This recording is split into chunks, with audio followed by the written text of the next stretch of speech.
नमस्कार, ये NB news देख रहे हैं आप। मैं हूं आपके साथ पल्लवी राजपूत और हमारे खास कार्यक्रम मुद्दा में आप सभी का स्वागत है। यूक्रेन में चल रहे रूस के भीषण हमले और लद्दाख में पीएलए की अभी तैयारी और ताइवान पर जो चीनी आक्रमण है, इन सब के बीच क्वाड देशों के शीर्ष नेता जापान की राजधानी टोक्यो में मुलाकात कर रहे हैं। अपनी सीमा के बेहद करीब हो रहे इस शिखर सम्मेलन पर ड्रैगन बुरी तरह से भड़क गया है। चीन के विदेश मंत्री वांग यी ने कहा कि क्वाड कभी भी एशियाई नाटो नहीं बन सकता है। चीनी विदेश मंत्री भले ही क्वाड को खारिज कर रहे हैं, लेकिन हकीकत यह है कि क्वाड धीरे धीरे हिंद प्रशांत क्षेत्र में ड्रैगन पर नकेल कसने का सबसे बड़ा मोर्चा बनकर उभरा है। अभी इसी मोर्चे का इस्तेमाल पीएम मोदी ड्रैगन पर नकेल कसने के लिए कर रहे हैं, जो अक्सर भारत को जंग की धमकी देता रहता है। विशेषज्ञों के मुताबिक चीनी ड्रैगन पर लगाम लगाने के लिए बनाए गए क्वाड में दक्षिण कोरिया भी शामिल होने का इच्छुक है, जो अब तक बीजिंग के खिलाफ खुलकर आने से हिचक रहा था। इसके अलावा अन्य देश भी चीन को मुंहतोड़ जवाब देने के लिए क्वाड को एक वास्तविकता के रूप में देख रहे हैं और उम्मीद कर रहे हैं कि यह संगठन हिंद प्रशांत क्षेत्र में नेतृत्व वाली भूमिका निभाएगा। चीन को एक साथ कई मोर्चों पर जवाब दिया जा सके, यह भारत की क्वाड बैठक में कोशिश होनी चाहिए। यह भारत के हित में होगा कि चीन के खिलाफ और ज्यादा देश क्वाड की ओर आएं।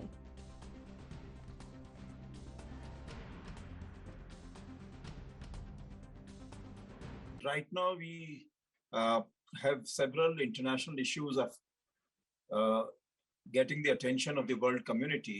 Most of it have been in the past COVID-related issues, and secondly, now in the last several months, Russia-Ukraine conflict. So while the Russia-Ukraine conflict is affecting mainly the European countries and some of their major partners like the United States, but Asia Pacific also has been affected in many ways. So I think it will be a good opportunity for our Prime Minister to interact with the Quad leaders at this summit and also to exchange views with them about the Asian perspectives of what is going on with regard to COVID, with regard to the Russia-Ukraine conflict, and the other attendant issues which have come up along with on these two matters. देखिए, अपने revival के बाद पिछले 5 साल में quad ने एक specific shape ली है और इसके ओवरऑल ऑब्जेक्टिव सब खुल के सामने आ चुके हैं और वो ऑब्जेक्टिव है चाइना को कंटेन करना। थ्योरेटिकली एक peaceful open Indo Pacific region which is prosperous, जहाँ पे रूल ऑफ लॉ फॉलो किया जाता है, ये डिक्लेयर्ड ऑब्जेक्टिव्स हैं। लेकिन भावना इसके पीछे यही है कि चाइना के बढ़ते हुए प्रभाव को रोकना है और इसी दिशा में ये क्वाड का जो इंटरेक्शन है इसका लेवल बढ़ा के head of state, head of government तक लाया गया है और क्वाड 3 समिट में काफ़ी हद तक फोकस इस बात पे रहेगा कि अब तक जो हुआ है उसकी समीक्षा की जाएगी और आने वाले वक्त के लिए कोई फ्रेमवर्क दिखाया जाएगा। हालांकि किसी स्पेक्टेकुलर आउटकम की मुझे इस थर्ड क्वाड समिट से अपेक्षा नहीं है। क्वाड समिट के साइडलाइंस पे बहुत सारे ऐसे इश्यूज हैं जो इस बार डिस्कस किए जाएंगे, क्योंकि ये समिट 2 बैकड्रॉप में हो रही है। देखिए, क्वाड का इस बार टोक्यो में जो एक सम्मेलन हो रहा है, वहाँ के सारे राष्ट्राध्यक्ष वहाँ मौजूद हैं और निश्चित रूप से इस समय जहाँ पारस्परिक विकास महत्वपूर्ण मुद्दा होगा, वहाँ रूस का मोर्चे पे जो ये जंग चल रही है, ये सबकी चिंता का विषय है। तो इस पर चर्चा होगी। देखिए क्या चर्चा करते हैं। मैं तो एक अमन पसंद इंसान के नाते एक ही सुझाव दूंगा जो भारत के भी हित में है, विश्व के हित में है और उन दोनों देशों के हित में, कि वार्ता हो, युद्ध तत्काल रुकना चाहिए, युद्ध विराम होना चाहिए। इन सभी राष्ट्राध्यक्षों को प्रयास करना चाहिए कि जो बेगुनाह लोग मारे जा रहे हैं, जो संपत्ति का नुकसान हो रहा है, वो मोर्चे पर युद्ध तत्काल रोका जाए और बातचीत से समस्या का निदान हो। देखिए, मेरी नज़र में जो क्वाड का जो सम्मेलन है, मेरे ख्याल ये सबसे अहम सम्मेलन है और एक सामरिक लिहाज से ये तो यूनाइटेड नेशंस के सम्मेलन से भी ज़्यादा अहम है भारत के लिए, सुरक्षा की दृष्टि से भी और आर्थिक दृष्टि से भी। तो प्रधानमंत्री मोदी का इसमें बढ़ चढ़ करके हिस्सा लेना, वो तो मैं बात बिल्कुल समझ में आती है। दूसरी चीज़ ये है कि वैसे तो एक औपचारिक सा बयान आया है प्रधानमंत्री का क्वाड के लोग ले करके, या जो वहाँ पर बातचीत होगी, लेकिन जो इंडो पैसिफिक इकोनॉमिक फ्रेमवर्क की बात की है और जिसमें भारत ने भी अपना हिस्सा डाला है और उसका भाग बन रहा है, मेरे ख्याल ये भी एक बड़ी अहम उपलब्धि है। अब उसमें क्या मसौदा क्या होगा, उसका क्या सारा स्ट्रक्चर फ्रेमवर्क क्या होगा, इस पर अभी बहुत ज़्यादा क्लैरिटी नहीं है, लेकिन ये एक और कदम है उस राह की तरफ, ताकि जो तमाम देश हैं इस खित्ते के, इंडो पैसिफिक के खित्ते के, वो मिलजुल कर काम कर सके और जो उनकी प्रभुसत्ता के ऊपर और उनकी सुरक्षा के ऊपर जो दबाव चीन से आ रहा है उसको बेहतर, और उनकी अर्थव्यवस्था के ऊपर जिस तरीके के जो प्रेडेटरी पॉलिसीज चीन अडॉप्ट करता है उसको काउंटर करने में ये जो इंडो पैसिफिक इकोनॉमिक फ्रेमवर्क है, ये एक बहुत बड़ा उसमें रोल प्ले करेगा। और चलिए इस मसले पर अब हम चर्चा की शुरुआत कर लेते हैं। 3 मेहमान इस समय हमारे साथ जुड़े हुए हैं। मेहमानों से आपका परिचय करवा देते हैं। राजेश दीक्षित जी समय हमारे साथ जुड़ गए हैं, नेता हैं कांग्रेस पार्टी के। विवेक श्रीवास्तव जी हमारे साथ जुड़े हुए हैं, भारतीय जनता पार्टी के नेता हैं। और आरबी उपाध्याय जी वरिष्ठ पत्रकार के तौर पर इस समय हमारे साथ मौजूद हैं। तीनों ही मेहमानों का स्वागत है एएनबी न्यूज पर। विवेक जी, शुरुआत आप ही के साथ कर लेते हैं। एक बात तो सर साफ तौर पर नजर आ रही है कि चीन से निपटने के लिए प्रधानमंत्री नरेंद्र मोदी अपनी ही नीति पर काम कर रहे हैं। क्या ये बात साफ है कि नेहरू की नीति छोड़ेंगे और अब ये क्योंकि नया भारत है तो नई नीतियां अपनाई जाएंगी इस तरह के दुश्मनों से निपटने के लिए? देखिए पल्लवी जी, चीन से निपटने में नेहरू की नीति किस तरह से फेल रही उसका उदाहरण सबके सामने है जी। हिंदी चीनी भाई भाई का नारा इस तरह से फेलोर हो गया, चीन ने हिंदुस्तान पे हमला किया और उसका परिणाम देश ने भोगा। तो ये तो स्पष्ट है कि नेहरू जी की चीन के बारे में जो नीति रही वो फेल रही।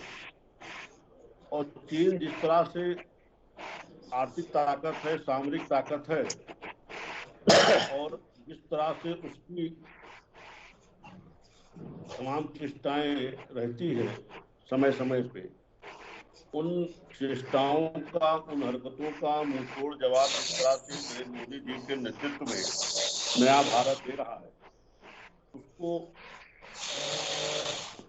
और मजबूती से के जो ये साम्राज्यवादी नीति है उसका मुंहतोड़ जवाब देने के लिए भारत को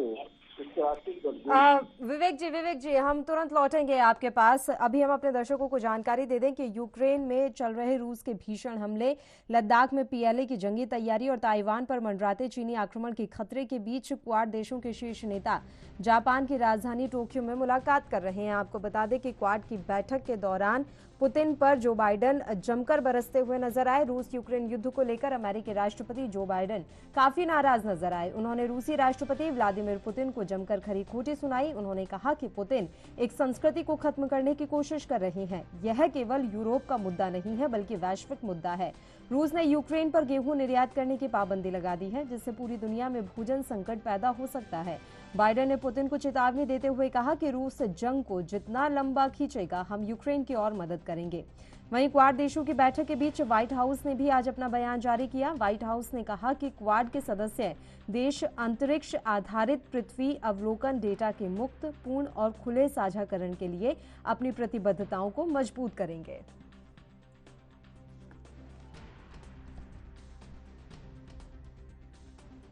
चलिए एक बार फिर से चर्चा की शुरुआत कर लेते हैं। विवेक जी आप अपनी बात पूरी कर लीजिए सर।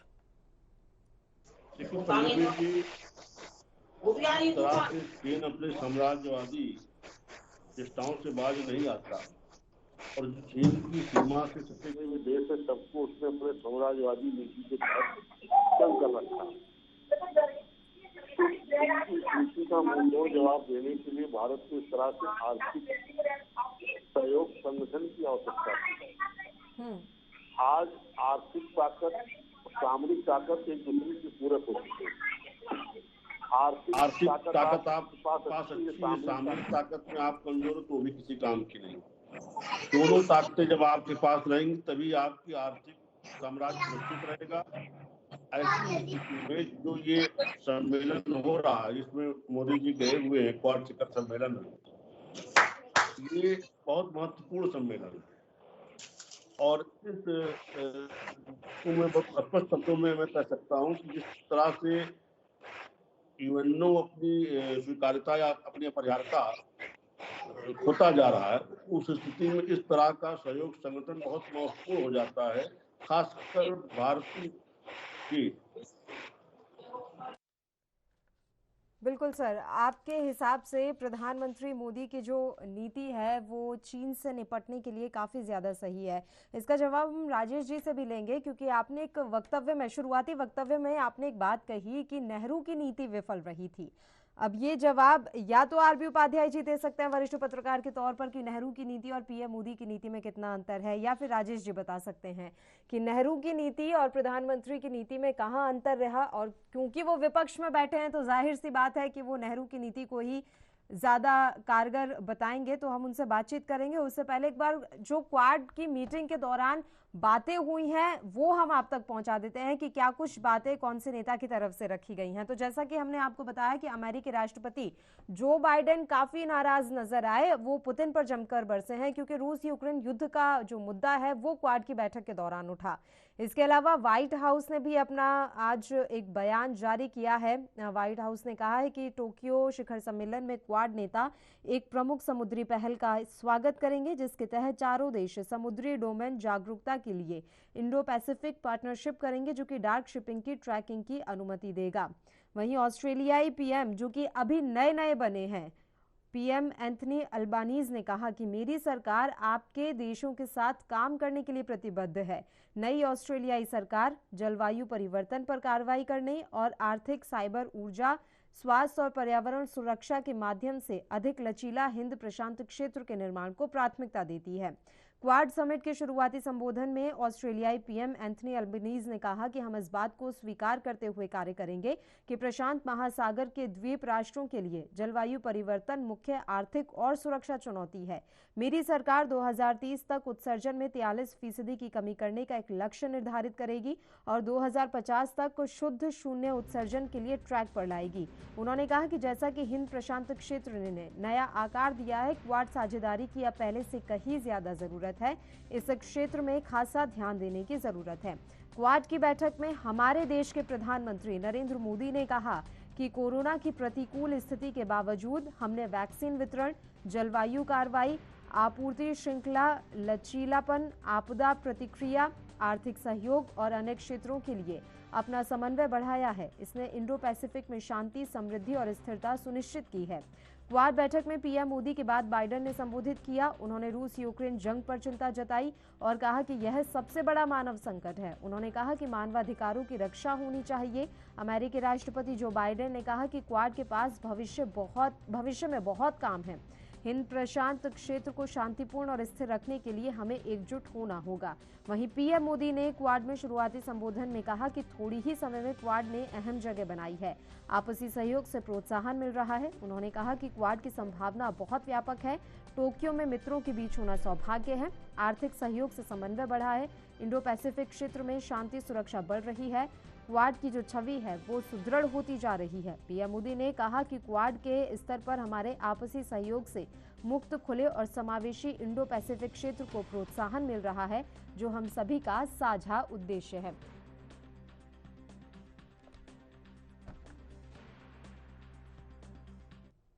चलिए एक बार फिर से मेहमानों का रुख कर लेते हैं। राजेश जी, मेरी आवाज मिल रही है आपको?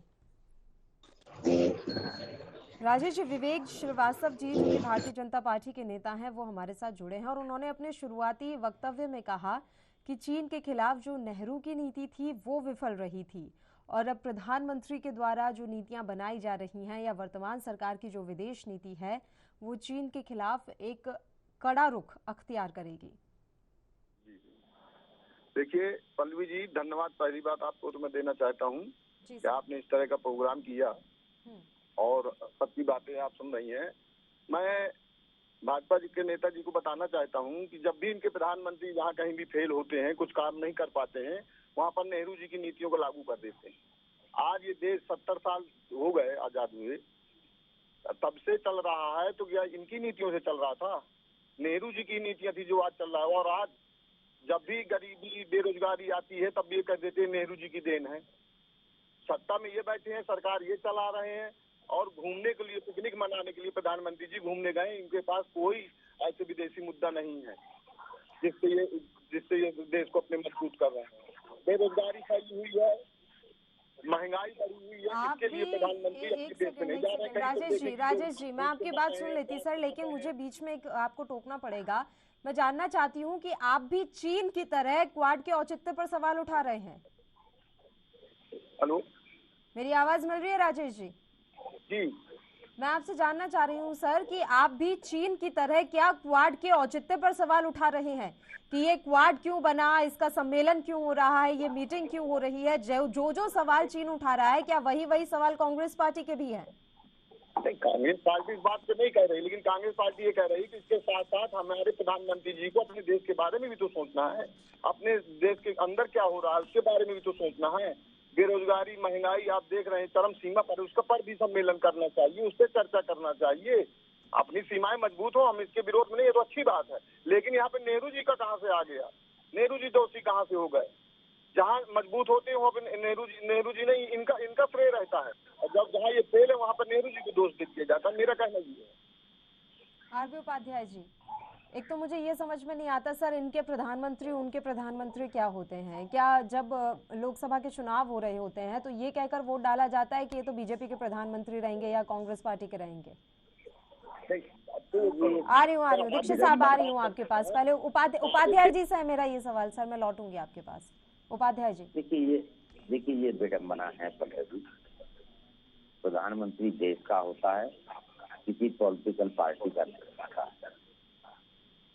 और फिर देखिए हार जीत है, ये सिक्के के दो पहलू।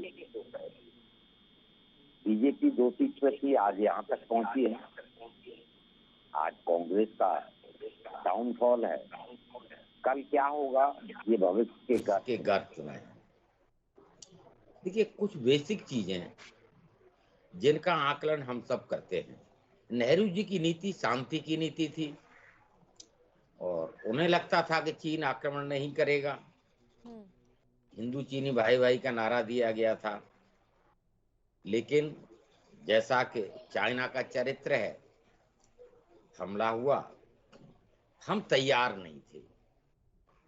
और उस समय सेना ने अपने आप को प्रूव किया। सैनिक बिना जूतों के, बिना वर्दी के, बिना आर्म्स एम्युनिशन के बॉर्डर पर लड़ रहे थे, अपनी जान निछावर कर रहे थे। वहीं शीर्ष नेतृत्व, सेना का मुखिया गायब था। तो बहुत सारी कमियां वहां रहीं। और देखिए हर हार और जीत से कुछ न कुछ सबक मिलता है। उस हार से भारत ने सबक लिया और बॉर्डर रोड ऑर्गेनाइजेशन या बॉर्डर तक रोड इंफ्रास्ट्रक्चर डेवलप करना, अपना सैन्य मजबूती की तरफ ध्यान देना। तो देखिए वो भाईचारे वाली नीति, शांति की नीति, वो नेहरू जी की नीति थी। मोदी जी की नीति है कि भी उसको उसी की भाषा में जवाब दिया जाए, और ठीक भी है कहीं तक, मैं ये मानता हूं। कहते हैं attack is best defence. Attack he best defence होता है। जितनी ताकत हम डिफेंस में लगाते हैं उतना अटैक कर दें तो सामने वाला डिफेंस में आएगा या मजबूर हो जाएगा कहीं ना कहीं। तो देखिए मजबूत उपस्थिति दर्ज कराना बहुत जरूरी है। अभी क्वाड की बात चल रही थी। देखिए क्वाड में भारत ने एक अपना स्टैंड लिया है, मजबूत स्टैंड लिया है। और जो बाइडेन अमेरिकी राष्ट्रपति उसी से चिंतित है कि भारत का स्टैंड एक तरफ रूस के साथ है, एक तरफ हम क्वाड को एक इम्पोर्टेंट मेंबर भी है और उसमें हिस्सा भी ले रहे हैं। ये पहली, देखिए कोई भी राष्ट्र अध्यक्ष है, राष्ट्र सर्वोपरि है, राष्ट्र के हित सर्वोपरि है। जिस तरह से अमेरिका अपने राष्ट्र हित सर्वोपरि रखता है, भारत भी अपना राष्ट्र सर्वोपरि रख रहा है। उनका बिल्कुल ठीक है भाई, हम युद्ध के पक्ष में नहीं है। संवाद से और कहीं ना कहीं उसका समाधान निकले। लेकिन आप ये कह दें कि वहां से तेल नहीं लेंगे, वहां से गैस नहीं लेंगे, वहां से आर्म्स एम्यूनिशन नहीं खरीदेंगे, जबकि क्वाड देश के या नाटो के अन्य देश तो वहां से तेल खरीद रहे हैं, गैस खरीद रहे हैं। तो भारत की इसी नीति की तरफ दुनिया देख रही है और पाकिस्तान के पूर्व राष्ट्रपति भी इसकी सराहना कर रहे हैं कि भी हमारी विदेश नीति ये थी कि हम किसी की गोद में जाके बैठ सकते थे, लेकिन भारत की विदेश नीति से हमें सीखना चाहिए कि वो क्वाड में भी है और रसिया के साथ भी संबंध बनाए हुए।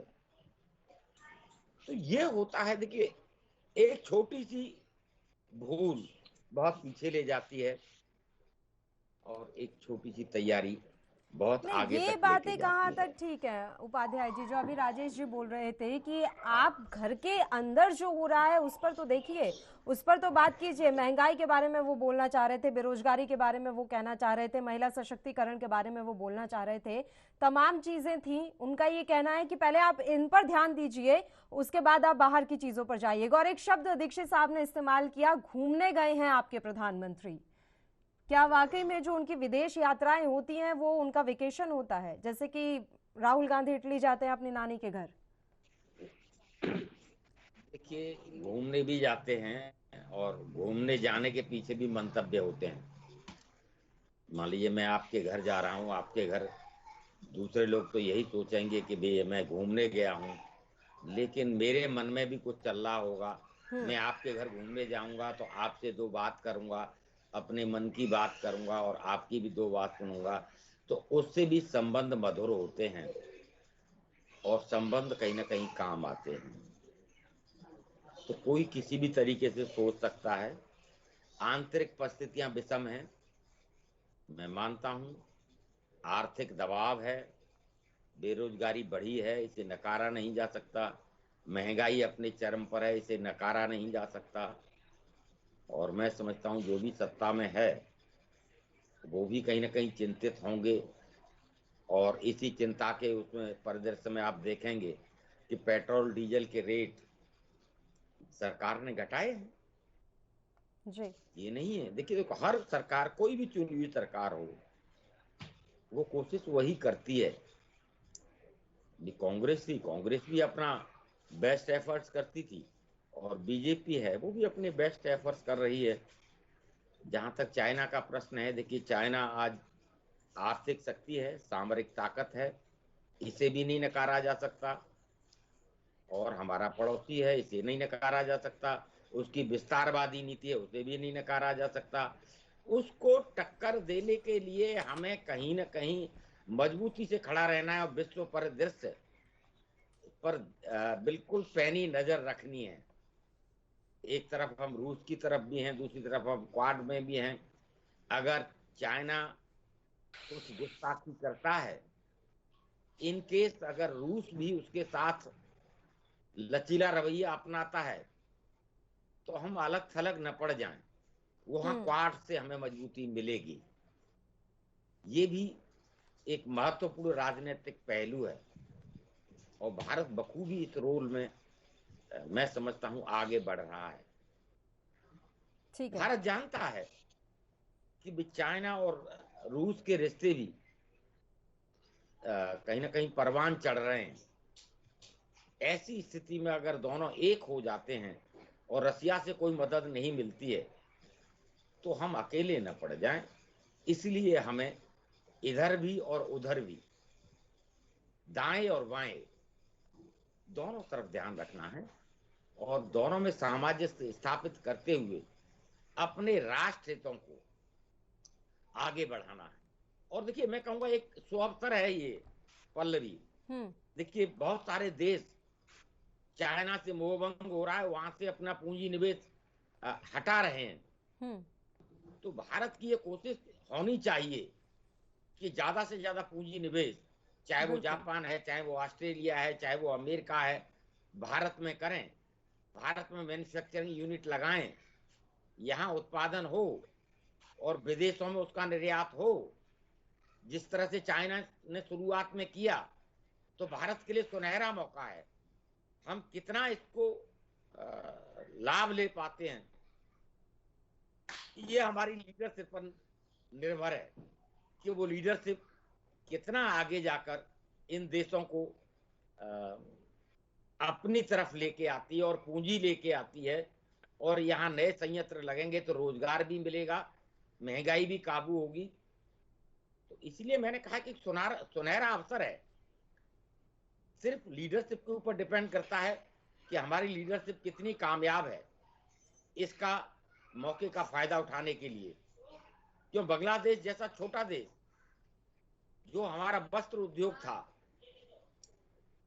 उसको कब्जा कर चुका है मार्केट पर, और उसकी आर्थिक स्थिति हमसे अच्छी हो गई है, तो बहुत सारी चीजें सोचने की हैं और उन पर इम्प्लीमेंट करने की जरूरत है। लेकिन व्यापार का जो ये मसला आपने छेड़ा है आरबी उपाध्याय जी, दूसरी तरफ ये भी तो उतनी ही सच्चाई है कि हमारी निर्भरता चीन पर और भी ज्यादा बढ़ी है, और इतनी ज्यादा बढ़ गई है कि इतिहास में पहली बार ऐसा हुआ है। और इसका जवाब मुझे विवेक श्रीवास्तव जी से चाहिए। सर, अभी आप बोल तो रहे थे कि नेहरू की नीति फेल रही, हमारी विदेश नीति। आप चीन के साथ अपनी व्यापार नीति भी तो स्पष्ट करें सर।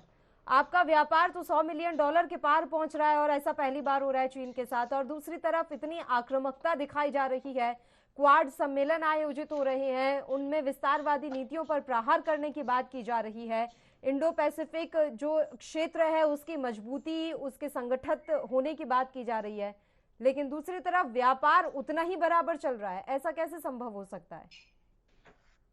देखिए पल्लवी जी, व्यापार चीन से कोई आज से नहीं चल रहा है, न केवल भारतीय जनता पार्टी के शासन काल में शुरू हुआ है, इसके पहले से चल रहा है। और आपको ये भी याद होगा कि चीन के द्वारा इस तरह से फंडिंग की जाती रही है पिछले पूर्ववर्ती सरकारों में कांग्रेस को, कि किस तरह से चीन का व्यापार भारत से बढ़े। इस विषय के लिए ये सब तमाम चीजें हैं जिसकी चर्चा तमाम समयों पे हो चुकी है। हम चीन पे पूर्व में कोई गलत फैसले लिए गए।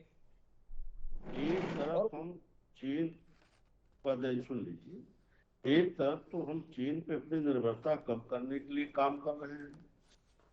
तमाम विदेशी उद्योगपतियों से जो कल मोदी जी ने बैठक की है, और इसके पहले भी जो मोदी जी का मेक इन इंडिया का जो नारा चल रहा है, उसके तहत हम विदेशी कंपनियों को भारत में आकर के निर्माण करने के लिए सारी सुविधाएं देने की कोशिश करते हैं, यहाँ पे निर्माण हो। जो से भी उपाध्याय जी कह रहे थे कि चीन से जो कंपनियां पलायन कर रही हैं, उनके लिए भी भारत में एक अवसर है, उस पर भी मोदी जी की निगाह पहले से है। और जिस तरह से जहां भी प्रधानमंत्री जाते हैं वहां सबसे पहले वहां पे कंपनीज के सीईओ से मीटिंग करते हैं और उनको भारत आने का, उद्योग लगाने का न्योता देते हैं। उसका धीरे धीरे आपको दृश्य दिखने लगेगा। और जिस तरह जब हम अपने आम उत्पादन करने लगेंगे, हम लोगों को देने लगेंगे, तो इससे हमारे चीन पर निर्भरता भी कम होगी, वो व्यापार भी हमारा जो आज जिसको आप उल्लेख कर रही है वो कम होगा, और हम दुनिया के सबसे बड़े निर्यातक बन के उभरेंगे। इस दिशा में काम हो रहा है। और इसी के साथ साथ जो चीन ने एक तमाम देशों को जो लोन दे करके, पैसा दे करके और बेमेल शर्तें करके जो उनकी संप्रभुता को प्रभावित करने का काम किया, उससे भी इन देशों को सतर्क करना है, जिसका श्रीलंका एक जीता जागता उदाहरण है। ये सब तमाम चीजें हैं जिसमें ये क्वाड की बैठक माइलस्टोन बैठक है, ये तीसरी बैठक है इसकी। और इसमें प्रधानमंत्री जी का जाना, बाइडेन जी का जाना, उसके बाद बाइडेन जी से जो प्रधानमंत्री जी की द्विपक्षीय वार्ता भी होनी है, ये बहुत महत्वपूर्ण बैठक है। अभी जैसा उपाध्याय जी कह रहे थे कि भारत की विदेश नीति आज किसी की पिछलग्गू नहीं रह गई है। भारत अपने हित खुद समझता है, खुद निर्णय करता है और उन पर आगे चलने का काम करता है। नेहरू जी के समय में ये नीति नहीं थी, उसका दुष्परिणाम देश ने भोगा। स्थिति इतनी बदतर थी कि हम चाइना के ऊपर इतना आंख मूंद के भरोसा किए थे कि हमारे कुछ सैनिकों को तो सीधे मोर्चे पर उतारा गया, सड़कें नहीं थी, साइड में डेवलपमेंट नहीं था, बॉर्डर पे तमाम स्थितियां खराब थी। आज स्थितियां उससे दूसरे तरह की है।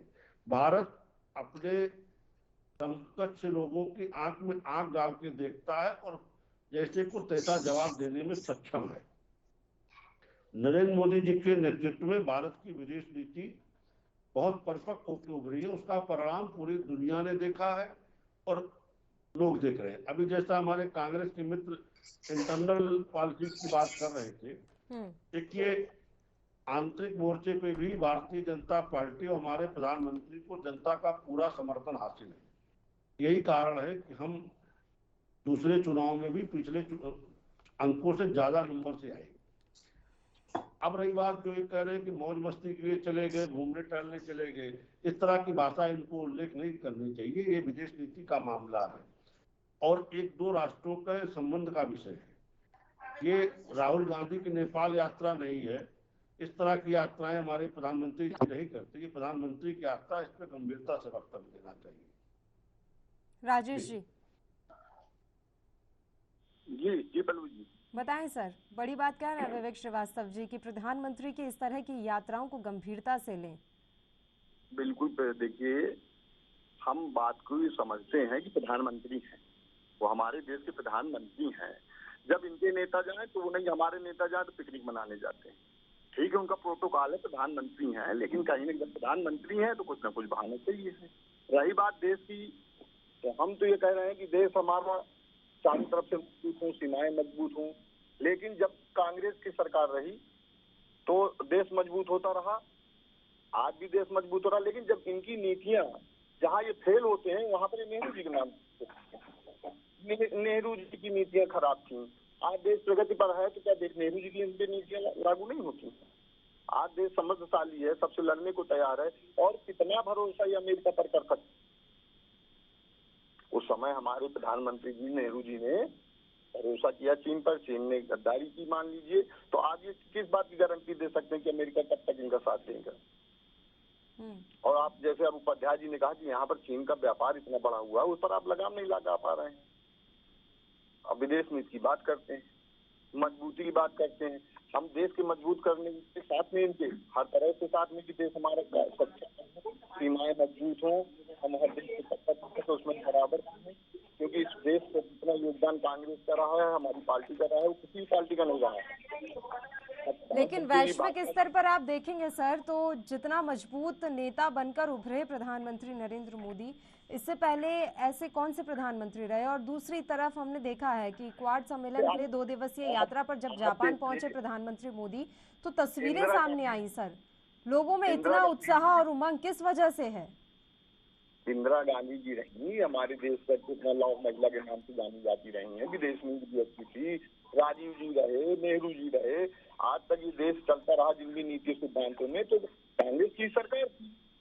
लेकिन मेरा कहने का मतलब ये, मैं ये नहीं कह रहा हूँ कि प्रधानमंत्री जी, अच्छी बात है हमारे देश के प्रधानमंत्री मजबूती के साथ अपना पक्ष रखती, वहाँ पर भारत देश का नाम है, ये गौरव की बात है। लेकिन आज जहाँ फेल हो जाते हैं वहाँ पर नेहरू की नीतियों को दोष देते हैं, कांग्रेस को दोष क्यों देते हैं? आपका कंसर्न बस ये है कि जहां पर आप फेल हो रहे हैं वहां पर पूर्ववर्ती सरकारों को ना लाएं। बाकी आप मान रहे हैं कि हाँ, अंतर्राष्ट्रीय पटल पर भारत अब एक नए मानचित्र पर उभरा है, ये आप मानते हैं सर? बिल्कुल, उभरना भी चाहिए। हमारा देश कहीं से कमजोर नहीं होना चाहिए, हम इस बात में सबके साथ में है। जो देश का प्रधानमंत्री हम लोग साथ में, हमारी सीमाएं मजबूत होनी चाहिए, अंतर्राष्ट्रीय स्तर पर भारत का नाम होना चाहिए, इसलिए हमें गौरव बढ़ता है, हमारे देश का, हमारा बढ़ता है। लेकिन जब ये उपलब्धि में अपना नाम लेना चाहते हैं, फायदा लेना चाहते हैं, तो जहाँ पर उपलब्धि नहीं होती वहाँ कांग्रेस को क्यों घुसेड़ देते हैं कि कांग्रेस के कारण हम फेल हुए? वहाँ पे कांग्रेस की नीतियाँ, नेहरू जी की नीतियाँ, राजीव जी की नीतियाँ, हमारा कहने का मतलब है। चलिए उपाध्याय जी, छोटा सा कंसर्न है कांग्रेस पार्टी का, क्योंकि उनके नेता यहाँ पर बैठे हुए हैं, पार्टी की तरफ से पक्ष रख रहे हैं।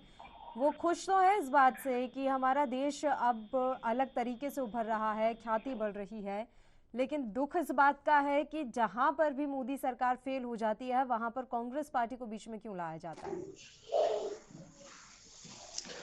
देखिए, उनका अपना विजन है और ठीक भी है। मैंने कहा ना, हर सरकार की प्राथमिकताएं होती हैं। नेहरू की नीति का आकलन किया जाएगा तो इसका भी आकलन होगा कि नेहरू की प्राथमिकता थी कि देश में स्टील प्लांट लगे,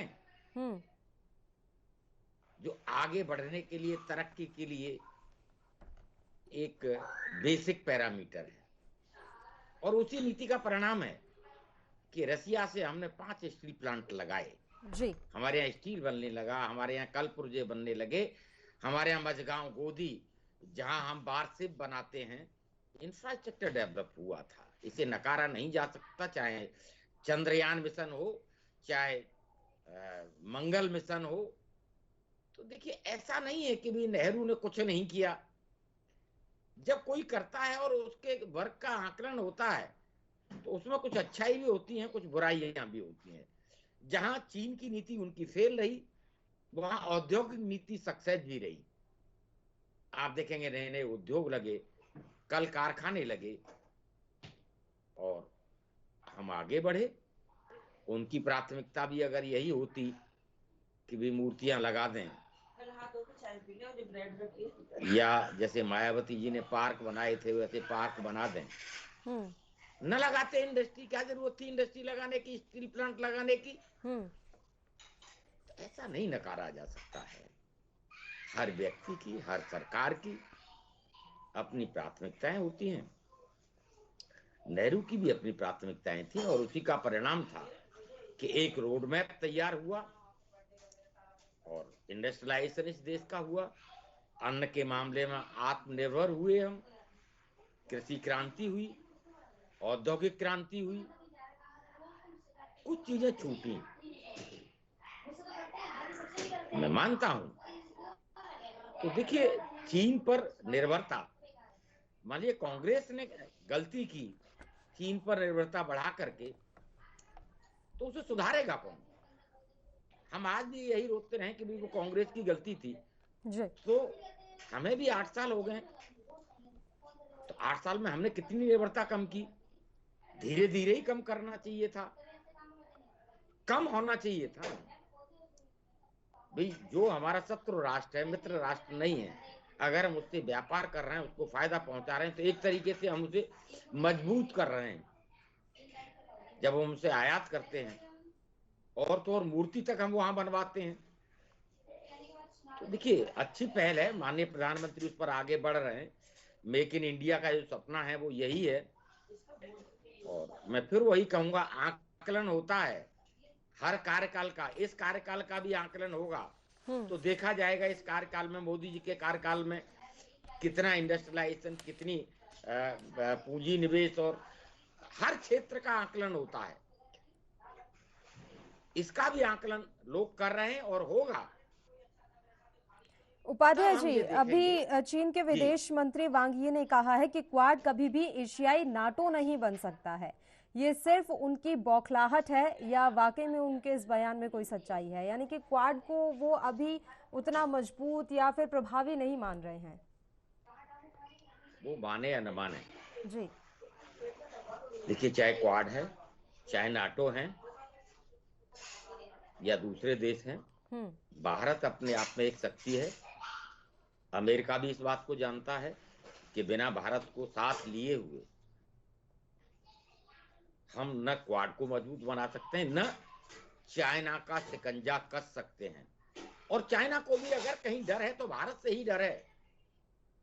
और वो भारत 5 साल में नहीं बना है। आजादी के बाद से ही भारत में जिस तरीके से औद्योगिक क्रांति हुई, जिस तरह से रिसर्च हुई, जिस तरीके से हम आगे बढ़े, तो एक दिन में कोई महाशक्ति नहीं बन जाता है। चाइना भी जो महाशक्ति बना, पहले उसकी नीतियां थी कि पहले पूंजी निवेश वहां पर हुआ, फैक्ट्रियां लगी, औद्योगिक क्रांति हुई, फिर उसका वो एक्सपोर्ट बढ़ा। तो देखिए, भारत प्रयासरत है।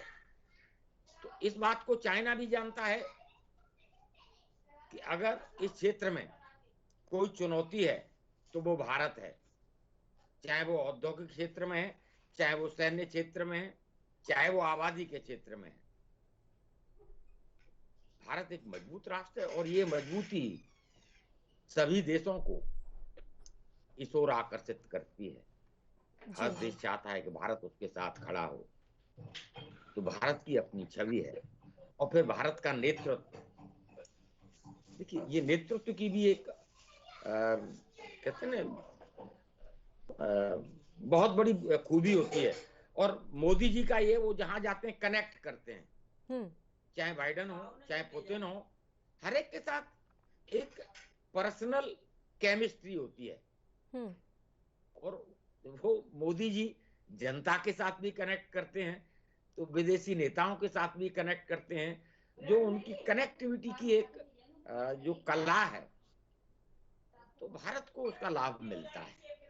बिल्कुल, ये जवाब मुझे और चाइना, ये जवाब मुझे चाइना राजेश जी क्वाड से को भी नकार चाहिए। दे, आ रही हूँ मैं उपाध्याय जी, चाइना लौट के क्वाड मैं को नकार आऊंगी। देने चीन के से मसले क्वाड पर हम एक कमजोर बार नहीं फिर हो से जाता, चर्चा करेंगे। या उपाध्याय जी, मैं एक बार राजेश जी का रुख करना चाहूंगी। राजेश दीक्षित जी, अभी उपाध्याय साहब बोल रहे थे कि प्रधानमंत्री की ये खासियत है कि वो कनेक्ट करते हैं, वो हर देश के नेता के साथ कनेक्ट करते हैं, तो वो हमारे देश की जनता के साथ भी कनेक्ट करते हैं। आपको भी ऐसा लगता है? और दूसरा, आपने कहा कि वो घूमने गए हैं या कि किसी भी वजह से गए हो, लेकिन वहां उनकी 23 मीटिंग हो रही हैं और इन 23 मीटिंग में वो तमाम उन उद्योगपतियों से मिल रहे हैं, कंपनियों के सीईओ से मिल रहे हैं जो भारत में इन्वेस्ट करना चाहते हैं या फिर इन्वेस्ट की संभावनाएं हैं।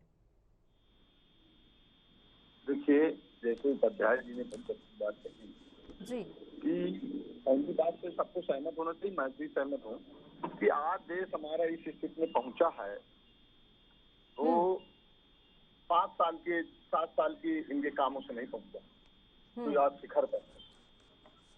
तो इसमें कांग्रेस का योगदान रहा कि नहीं रहा, ये जो अन्य सरकारें रही, जिस दल की सरकार रही, उनका योगदान रहा।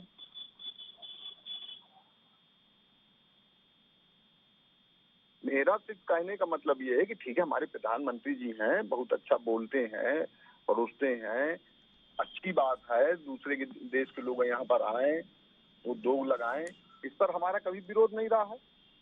देश तरक्की करे, इस देश के लिए हमारे लोगों ने कुर्बानी दी है, तो हम तो चाहते हैं कि हमारा देश की सीमाएं मजबूत हों, हर जगह भारत देश नंबर 1 पे रहे, चाहे चाइना हो, चाहे अमेरिका हो, चाहे ऑस्ट्रेलिया हो, ये तो अच्छी चीज है, हम इस पर कब नकार रहे हैं। देखिए, अच्छी चीज ये भी है कि आप विपक्ष में हैं तो सकारात्मक विपक्ष की भूमिका निभाएं, और जहाँ जहाँ आपके नेता जाते हैं वहाँ ये कोशिश करें कि वहाँ के लोग भारत में पैसा निवेश करें, यहाँ फैक्ट्री लगाएं। बिल्कुल सही कह रहे हैं। और आज ये देश इस स्थिति में पहुंचा, कहीं न कहीं कांग्रेस का योगदान रहा, ये आप मानते कि नहीं मानते? तो मानता हूँ, लेकिन जहाँ पे कहीं फेल होते हैं इनकी ये सरकार, कुछ जब जहाँ अब कुछ नहीं कर पाती, वहाँ पर ये क्यों कह देती कि इनकी नीतियाँ, कांग्रेस की नीतियों के कारण, नेहरू जी के कारण। अरे जहाँ उपलब्धियां है वहाँ भी बता दीजिए कि कांग्रेस के कारण आज हम इस स्थिति में पहुंचे हैं। ये कहने में इनको क्या दिक्कत जा रही है? मेरा मतलब देखिए, दिक्कत ये है कि अब जो आप कर रहे हैं वो ठीक नहीं। अब भी आपको वो प्रयास जारी रखने चाहिए, जहाँ जहाँ आपके नेता जाते हैं वहाँ उद्योगपतियों से मिलें, उनको कहें कि भाई भारत में पूंजी निवेश करिए, भारत में इंडस्ट्री लगाइए और वहाँ से एक्सपोर्ट करिए। बिल्कुल विपक्ष का भी कोई धर्म होता है, तो आप कनेक्ट करेंगे और एक सकारात्मक राजनीति की तरफ जाएंगे। ये कहने में कि भाई आपकी बात से सहमत है, आपकी बात बिल्कुल सही है कि जहाँ भी हमारे नेता जाए या देश के कोई भी नेता जाए, किसी भी पार्टी के जाए, तो जहाँ देश सर्वोपरि है वहाँ पर ऐसी बात नहीं है। लेकिन ऐसा प्रयास होता नहीं दिखता। नहीं है, राहुल जी करते हैं, हमारे राहुल क्या बोला है, वो कहते हैं भारत एक राष्ट्र ही नहीं है, वो तो राज्यों का एक गठजोड़ है, कमजोर हो गया। तो देखिए, इस तरह से न करके सकारात्मक राजनीति करिए। एक अच्छी छवि विदेशों में है, उसको और मजबूत करिए। आप भी वहाँ खड़े होकर कहिए कि भारत एक मजबूत राष्ट्र है, लेकिन आप कह रहे हैं कि भारत राष्ट्र ही नहीं रहा। ये भारत है तो हम सब हैं, अगर ये देश नहीं है तो हमारा कोई औचित्य नहीं है। हमारी पहचान भारत से है। बिल्कुल भारत से, भारत को बनाने के लिए इतनी कुर्बानी दी गई, इतना सब कुछ किया गया, भारत देश को आगे होना चाहिए और इसके लिए हम सब एक साथ हैं। मैं तो बार बार कहता हूं, आपकी कुर्बानी और आपका संघर्ष पर आपका वर्तमान नेतृत्व खत्म करने पर तुला हुआ है। तो हमारे यही बार बार कहते थे कि दीक्षित साहब, आपका इतना बड़ा जो अस्तित्व रहा, आपका इतना बड़ा और विराट इतिहास रहा, उसे आपका वर्तमान नेतृत्व खत्म करने पर तुला हुआ है अपने बयानों से। आप जो कह रहे हैं कि आपको बीच में क्यों घसीटा जाता है, इसका जवाब हम श्रीवास्तव जी से ले लेंगे, लेकिन दूसरी तरफ आपके नेताओं के बयान भी कम नहीं है, जो ये बताने के लिए काफी है कि आप किन ताकतों के साथ खड़े हैं और क्या वाकई में आप हमारे देश के साथ खड़े हैं या नहीं। श्रीवास्तव जी, वो लगातार 1 घंटे में सर एक ही बात कह रहे हैं कि उन्हें जवाब चाहिए कि जब कुछ अच्छा हो रहा होता है तो वो आपकी नीति होती है, लेकिन जिस मोर्चे पर आपकी सरकार फेल हो जाती है वहां आप नेहरू को, इंदिरा गांधी को या पूर्ववर्ती यूपीए सरकार को बीच में ले आते हैं। ऐसा क्यों? आप अपने फेलियर का भी खुद पर ही लीजिए ना जिम्मा। उसका जिम्मा आप कैसे कांग्रेस पार्टी को दे देते हैं? देखिए पल्लवी जी, नरेंद्र मोदी जी की सरकार से पहले 10 साल तक कांग्रेस की सरकार देश में रही। मनमोहन जी प्रधानमंत्री रहे। पाकिस्तान का प्रधानमंत्री उनको देहाती औरत बताता था अपनी बातचीत में, और उस समय भारत की कोई प्रक्रिया ऐसी नहीं होती थी इससे पाकिस्तान को सबक सिखाया जाए। पूरी दुनिया ने देखा है कि भारत किसके नेतृत्व में मजबूत होकर उभरा है। चाइना के विषय में नेहरू जी की नीति फेल रही है, मैं नहीं कहता, ये पूरा देश कहता है, पूरी दुनिया जानती है। हमारे कहने से फर्क नहीं पड़ता। हम तो चलिए विपक्ष में थे, हमने तो रक्षा मंत्री का इस्तीफा मांगा, नहीं हो रहा था। अटल जी को संसद में कहना पड़ा नेहरू जी से कि अभी सदन सत्याय सुहा कर रहा है, इससे पहले इंदिरा सुहा करे, आप इस्तीफा दिलवा दीजिए। तब जाकर के रक्षा मंत्री इस्तीफा हुआ। ये सब सारी चीजें सदन के कार्रवाई में दर्ज है।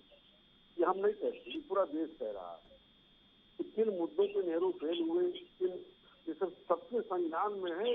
हम कोई इतिहासकार नहीं है, ये देश की जनता सबका आकलन करती है। आज देश भी देख रहा है कि नरेंद्र मोदी जी के नेतृत्व में उनकी विदेश यात्राओं के कारण देश कितना सक्षम और विदेश नीति में मजबूत होकर के उभरा कि आज पाकिस्तान का प्रधानमंत्री भी, पूर्व प्रधानमंत्री भी विदेश नीति की प्रशंसा कर रहा है, दुश्मन देश होते हुए भी। और आज अगर क्वाड के बैठक से कहीं बौखलाहट है तो चाइना का विदेश मंत्री का बयान भी आ रहा है। नहीं, पहले भारत के प्रधानमंत्री को यही देश गंभीरता से नहीं लेते थे। ये सब बढ़ते भारत का प्रतीक है कि भारत किस तरह से दुनिया के पटल पे खाता जा रहा है। अब जैसे कि राहुल गांधी का जो बयान रहा अभी इंग्लैंड में, तो उसको इनकी कोई प्रतिक्रिया ये नहीं दे पाएंगे। इस तरह के बयान देकर के राहुल गांधी क्या बताना चाहते हैं? क्या देश नहीं है? वो प्रधानमंत्री नहीं होंगे तो क्या देश नहीं चलेगा? इस तरह की बात नहीं होनी चाहिए। हम रहे ना रहे, ये देश रहना चाहिए और इसी मानसिकता के साथ सबको काम करना चाहिए। आपके पाले में जो समय आया है देश की सेवा का, आप उससे अपना सर्वोच्च देने की कोशिश करें। बाकी आपका मूल्यांकन देश की जनता करेगी। नरेंद्र मोदी जी वही कर रहे हैं, वो अपना सर्वोच्च देने की कोशिश करते हैं, सर्वोच्च सेवा देने की कोशिश करते हैं। देश सेवा से उन्हें थकान नहीं होती, वो वही करते। 23 स्टेट मीटिंग लगी, उसके बाद उनसे कांग्रेस के हमारे मित्र का बयान है कि घूमने टहलने का। ये बताइए कितनी निराशाजनक और कितनी हास्यास्पद और दुखदायी टिप्पणी है।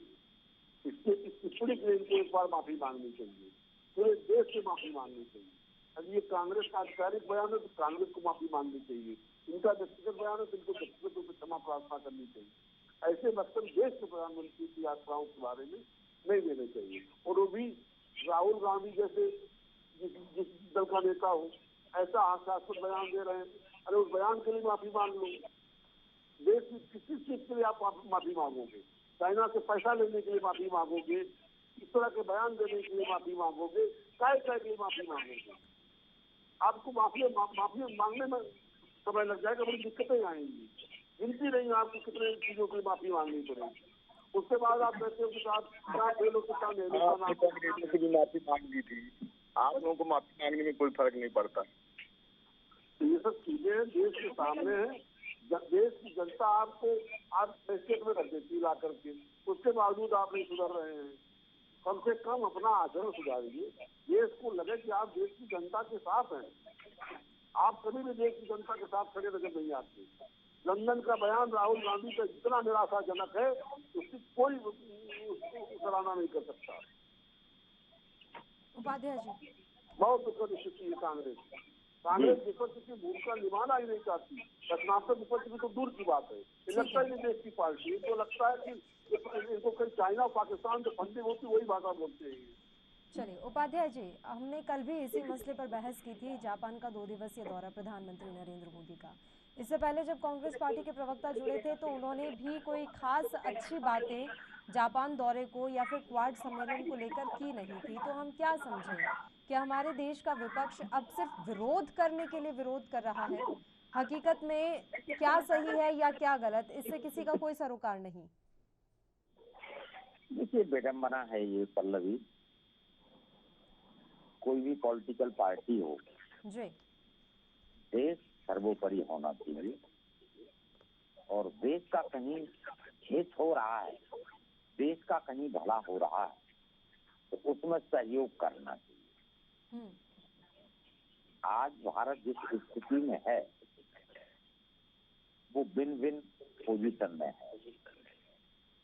विश्व में कोई भी देश हो भारत की तरफ देख रहा है, कोई खाद्यान्न के लिए देख रहा है, कोई दवा के लिए देख रहा है, कोई सहयोग के लिए देख रहा है, और भारत उन सब पर खराबी कर रहा है।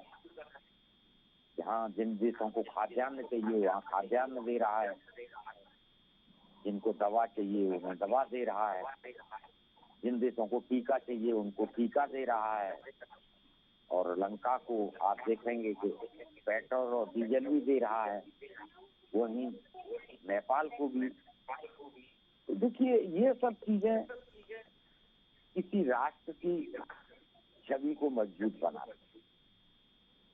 अब किसी के मानने न मानने से कोई फर्क नहीं पड़ता, यथार्थ को नकारा नहीं जा सकता। पहले यही होता था। देखिए, आज भी परिस्थितियां बहुत ज्यादा बदली नहीं है। जैसे अभी हमारे मित्र कह रहे थे, क्या पाकिस्तान ने बंद कर दिया आतंकवादी भेजना? क्या साजिश नहीं रच रहा पाकिस्तान? बिल्कुल। पाकिस्तान कल भी साजिश रच रहा था, पाकिस्तान आज भी साजिश रच रहा है।